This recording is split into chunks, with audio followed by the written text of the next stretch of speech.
Hello student, class 6 की lecture series में आपका स्वागत है। आज की इस वीडियो में हम प्रश्नावली 3.5 स्टार्ट करेंगे। तो देखो आज का पहला क्वेश्चन क्या दिया है। देखो इसमें दिया है निम्नलिखित में से कौन से कथन सत्य हैं। तो इसका पहला पार्ट दिया है कि यदि कोई संख्या 3 से विभाज्य है तो वह 9 से भी विभाजित होती है। अब देखो कोई संख्या 3 से विभाजित होने का मतलब क्या है कि 3 का भाग उसमें पूरी बार जाना चाहिए। जैसे हमने एक संख्या ले ली 12। अब 12 को अगर मैं 3 से भाग करता हूँ तो कितनी बार जाएगा। देखो पूरी बार भाग जाएगा ना, यहाँ पे आएगा 4 और ये हो जाएगा 12, शेषफल हमें 0 मिल रहा है। तो वो संख्या हमने ले ली 12। तो 12 तो 3 से विभाज्य है। अब वो 9 से भी विभाजित होती है कि नहीं होती है, आप चेक करके देख सकते हैं। अगर मैं 9 का भाग इसमें करता हूँ तो देखो पूरी बार भाग नहीं जाएगा। यहाँ पे 1 होगा 9 और हमारे पास 3 शेषफल बच रहा है। तो आपको दिख रहा होगा ये असत्य है, तो यहाँ पे लिख देना असत्य। अब देखो जब भी ऐसे क्वेश्चन एग्जाम में पूछे जाते हैं तो एक काम कर दो, तीन ही संख्या ले लो, क्योंकि 3 से विभाजित होती है। तो 3 हमने ले लिया, ठीक है।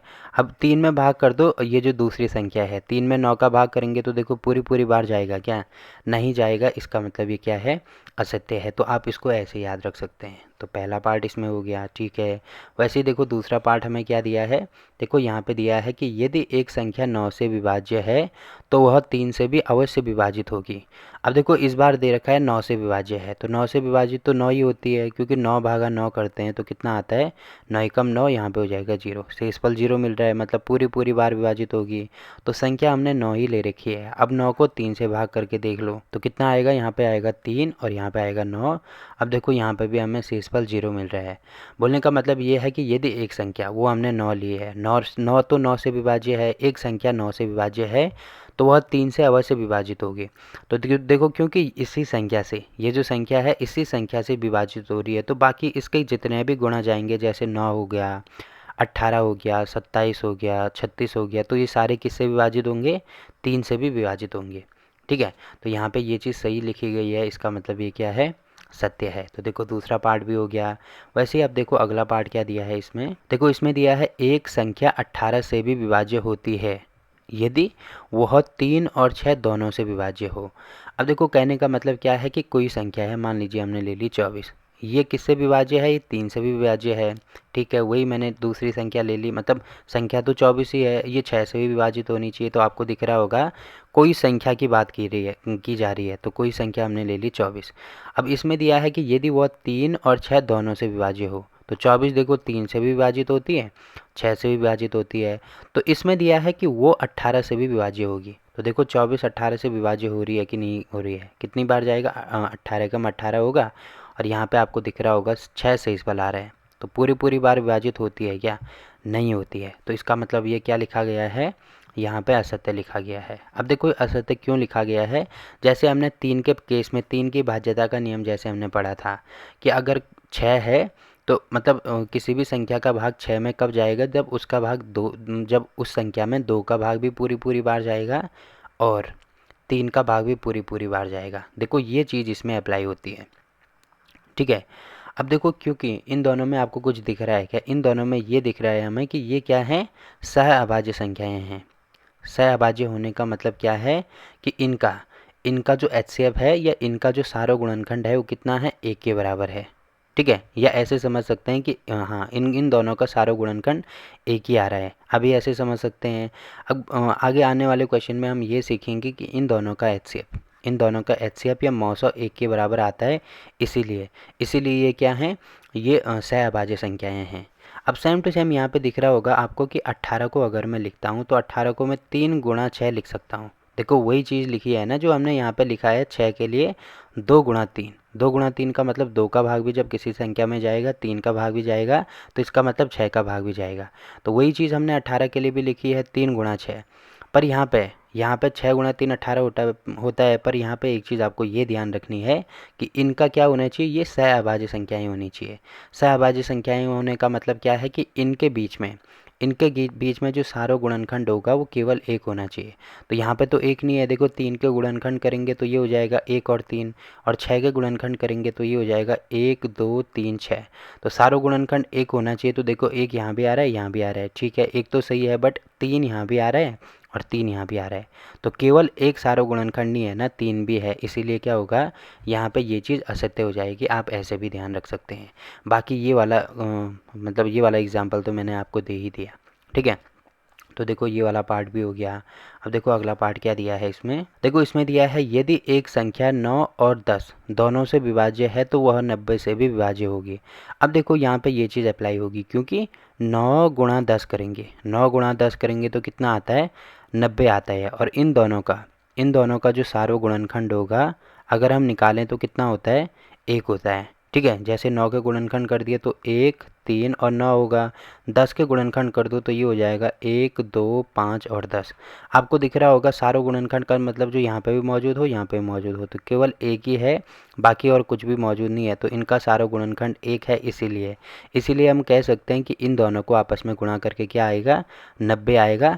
अब देखो इसमें दिया है कि तो वह 90 से भी विभाज्य होगी, तो 90 से ऑब्वियसली बात है विभाज्य होगी, क्योंकि पहला हमने निकाल दिया 90। अब अगली संख्या कौन सी होगी, मैंने आपको पिछली वाली प्रश्नावली में बताया था कि पहला 90 गुणा 1 होता है, अगला 90 गुणा 2 होता है, फिर 90 गुणा 3 होता है, मतलब ये संख्याएं ऐसे आगे बढ़ती हैं। तो पहले 90 हो गया, फिर अगला हो जाएगा 180। देखो 180 भी 90 से विभाज्य होता है, ठीक है। उसके बाद आएगा 270, 270 भी 90 से विभाज्य होता है। तो आपको दिख रहा होगा ये सारी संख्याएं ऐसे आएंगी जो 90 से भी विभाज्य हैं। क्यों, क्योंकि यहाँ पे देखो सब में 90 90 आ रहा है। अब जितने भी इसके आगे और गुणज निकलेंगे ना, 9 और 10 के, 9 और 10 का मतलब जिसमें 9 का भी भाग पूरी बार जाए और 10 का भी भाग पूरी बार जाए, तो आप देखना कि उसमें 90 का भाग भी पूरी बार अवश्य जाएगा। क्यों जाएगा, इसका रीज़न मैंने दे लिया यहाँ पे, क्योंकि इनका जो सारा गुणनखंड है वो 1 है, तो यहाँ पे हो जाएगा ये सत्य, ठीक है। तो ये चीज़ आपको समझनी चाहिए, ठीक है, क्योंकि पिछले जितने भी प्रश्नावली हैं उनके थोड़े थोड़े कॉन्सेप्ट यूज़ करके ही ये वाली प्रश्नावली बनाई गई है।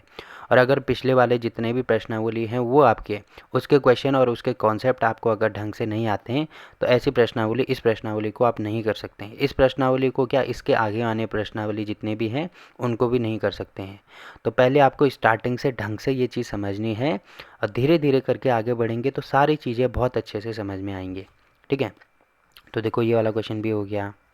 अब देखो अगला क्वेश्चन क्या दिया है इसमें, देखो इसमें दिया है कि यदि दो संख्याएं सहअभाज्य हैं, सहअभाज्य होने का मतलब क्या है कि उनके बीच का सारो गुणनखंड 1 होना चाहिए, तो इनमें से कम एक अवश्य ही अभाज्य संख्या होगी।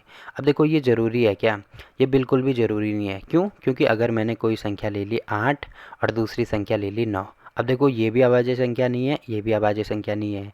अगर इसके हम गुणनखंड करेंगे तो ये हो जाएगा 1, 2, 4 और 8, और इसके गुणनखंड करेंगे तो ये हो जाएगा 1, 3 और 9। अब आपको यहाँ पे दिख रहा होगा कि इनका सारो गुणनखंड कितना आ रहा है, 1 आ रहा है। बाकी देखो कोई भी संख्या यहाँ पे देखो 2 यहाँ पे मौजूद है बट यहाँ पे नहीं है, 4 यहाँ पे है, यहाँ पे नहीं है, 8 यहाँ पे है, यहाँ पे नहीं है। तो इसका मतलब हम कह सकते हैं कि ये क्या है, एक सहअभाज्य संख्या है, ठीक है। क्यों है, क्योंकि इसका सारा गुणनखंड 1 के बराबर आ रहा है। अब आपको दिख रहा होगा कि ना तो ये हमारे पास अभाज्य संख्या है ना ये अभाज्य संख्या है, जबकि हमें यहाँ पे दिया है कि यदि दो सहअभाज्य संख्याएं हैं, देखो ये दोनों सहअभाज्य संख्याएं हैं, तो इनमें से कम एक अवश्य ही अभाज्य संख्या होगा। तो देखो दोनों अभाज्य संख्याएं नहीं है, तो इसका मतलब ये क्या लिखा गया है, यहाँ पे असत्य लिखा गया है, ठीक है। तो यहाँ पे हो जाएगा असत्य। देखो इसका ये वाला पार्ट भी हो गया। अब बाकी कौन कौन से पार्ट इसमें दिए हैं सारे इसमें लिख लेते हैं पहले। तो देखो इसमें अगला पार्ट दिया है कि 4 से विभाज्य सभी संख्याएं 8 से भी अवश्य विभाज्य होनी चाहिए। अब देखो 4 से विभाज्य होने का मतलब क्या है कि देखो 4 4 से विभाज्य है, ठीक है। अब देखो क्या 8 4 से विभाज्य है कि नहीं है, क्योंकि अभी संख्या हमने क्या ली है, 4 ले ली है। अब वही चीज़ दी है कि 8 से भी विभाजित होनी चाहिए, तो देखो 4 8 से विभाजित है क्या, नहीं है, या इसका ऐसे एग्जाम्पल समझ में नहीं आ रहा है, तो एक संख्या मैंने ले ली 12। अब आपको दिख रहा होगा ये जो संख्या 12 है ये 4 से पूरी बार विभाज्य होती है, मतलब यहाँ पे इसमें दिया है 4 से विभाजित सभी संख्याएं, तो एक संख्या 12 भी होती है 4 से विभाजित। अब ये संख्या जो 12 है ये 8 से भी विभाजित होगी क्या, नहीं होगी, क्योंकि यहाँ पे शेषफल कितना मिलेगा हमें, शेषफल 4 मिलेगा। तो आपको दिख रहा होगा ये क्या है, असत्य लिखा गया है, तो यहाँ पे हो जाएगा असत्य, ठीक है। ये वाला पार्ट भी हो गया। बाकी अगला पार्ट देखो इसमें क्या दिया है, देखो इसमें दिया है कि 8 से विभाज्य सभी संख्याएं 4 से विभाज्य होनी चाहिए। अब देखो 8 से विभाजित होने का मतलब देखो 8 का भाग 8 में तो जाएगा ही, तो वो संख्या मैंने फिलहाल 8 ही ले ली। अब 8 को 8 से भाग करेंगे, देखो पूरी पूरी बार जाएगा, शेषफल 0 मिलेगा। अब हम क्या करेंगे 8 को, अब क्योंकि इसमें दिया है ना कि वो संख्या 4 से भी भाज्य होनी चाहिए, तो 4 से भाग करके देख लो, देखो पूरी पूरी बार भाग जाएगा। तो इसका मतलब ये क्या है, सत्य लिखा गया है, तो यहाँ पे हो जाएगा सत्य। अब देखो यहाँ पे असत्य क्यों क्यों आ रहा था, क्योंकि पहले दिया था 4 से विभाज्य, तो 4 से विभाज्य वो संख्या मैंने 4 ही ले ली। अब 4 को 4 से भाग करेंगे तो पूरी पूरी बार जाएगा। अब वो संख्या हमने 4 ली थी, अब ये जो 4 है इसको 8 से भाग करके देख लो, देखो पूरी पूरी बार भाग नहीं जाएगा। तो यहाँ पे भी सेम टू सेम वही लिखी गई है। अब यहाँ पे 4 की जगह पे 8 लिखा गया है, तो 8 को मैंने पहले 8 से भाग करके देख लिया। उसके बाद यहाँ पे 4 दिया था, तो जो 8 संख्या मैंने ली थी उसको 4 से भाग करके देख लो, देखो पूरी पूरी बार भाग जाएगा। बाकी 8 से विभाजित होने वाले नंबर, मतलब 8 के गुणज 16 हो गया, 24 हो गया, फिर 32 हो गया, 40 हो गया, तो ये सारे भी किससे विभाजित होंगे, 4 से विभाजित हो जाएंगे। ठीक है, ये तो आपको पता ही होगा। तो यहाँ पे देखो इसीलिए मैंने यहाँ पे सत्य लिखा है। तो देखो ये वाला पार्ट हो गया। बाकी देखो अगला पार्ट क्या दिया है इसमें। अब देखो इसमें अगला पार्ट दिया है कि यदि कोई संख्या दो संख्याओं को अलग अलग पूरा विभाजित करती है तो वह उनके योग को भी पूरा पूरा विभाजित करती है। कहने का मतलब क्या है कि दो संख्याएं हैं, ठीक है, कोई दो संख्याएं, मान लीजिए पहली संख्या मैंने ले ली 4 और दूसरी संख्या ले ली 6। कोई दो संख्याओं को अलग अलग पूरा विभाजित करने का मतलब क्या है। अब देखो 4 और 6 मैंने ले ली, तो ये संख्या किससे विभाजित होती है, 2 से विभाजित होती है, ठीक है। और यही संख्या देखो अगर मैं इसको भी 2 से विभाजित करता हूँ तो पूरी पूरी बार विभाजित होती है। तो यहाँ पे दिया है कि यदि कोई संख्या, वो संख्या हमने ले ली दो अलग अलग संख्याओं को, तो दो अलग अलग संख्याएं मैंने ले ली, पहली ले ली 4 और दूसरी ले ली 6, को अलग अलग पूरा विभाजित करती है। मतलब अगर 2 को मैं इसमें भाग करूँगा अलग अलग तो पूरा विभाजित करती है, आप देख सकते हैं। तो वह संख्या उनके योग, उनका योग मतलब 4 और 6 वो संख्या मैंने ली है, तो उनका योग करो, ठीक है, इनका योग कर दिया। अब योग करके कितना आ रहा है, 10 आ रहा है, 10 आ रहा है, तो 10 को भी पूरी पूरी बार विभाजित करेगा, ये इसके बोलने का मतलब है। तो देखो पूरी पूरी बार विभाजित कर रहा है क्या, बिल्कुल कर रहा है। केवल एक ही एग्जाम्पल नहीं, दूसरा एग्जाम्पल ले लिए। जैसे एक संख्या ले ली मैंने यहाँ पे 9 और अगली संख्या ले ली 12। अब देखो 3 ऐसी संख्या है जो इसको भी पूरी पूरी बार विभाजित करता है, इसको भी करता है। तो 9 और 12 आ रहा है, तो इनका योग कर दो, तो 12 और 9 कितना होगा, 21। तो वो संख्या 21 है। अब देखो 21 मतलब 3 21 को भी पूरी पूरी बार विभाजित करेगी। मतलब ये क्या लिखा गया है यहाँ पे, सत्य लिखा गया है, ठीक है। ये चीज़ आपको ध्यान रखनी है। क्यों सत्य लिखा गया है, क्योंकि जब हम वो संख्या लिखते हैं, जैसे 4 और 6 लिख दिया, तो इनको जब आपस में प्लस करते हैं, तो केवल अगर मैं अलग अलग भी इनको भाग कर दूं, तो यहाँ पे भी पूरी पूरी बार भाग जाएगा और यहाँ पे भी पूरी पूरी बार भाग जाएगा। तो इसका मतलब ये चीज़ हमेशा ही होगी, ठीक। तो यहाँ पे ये चीज़ क्या हो जाएगी, सत्य हो जाएगी। तो ये वाला पार्ट भी हो गया। अब देखो इसमें अगला पार्ट दिया है कि यदि कोई संख्या दो संख्याओं के योग को पूरी तरह विभाजित करती है, ठीक है, तो वह उन दोनों संख्याओं को अलग अलग भी विभाजित करती है। अब देखो इसमें दिया है कि यदि कोई संख्या है दो संख्याओं के योग को पूरी पूरी बार विभाजित कर रही है, तो वह उनको अलग अलग विभाजित करेगी कि नहीं करेगी। अब जैसे ऊपर वाला एग्जाम्पल था, सेम टू सेम ऐसे ही हम लेंगे, ठीक है।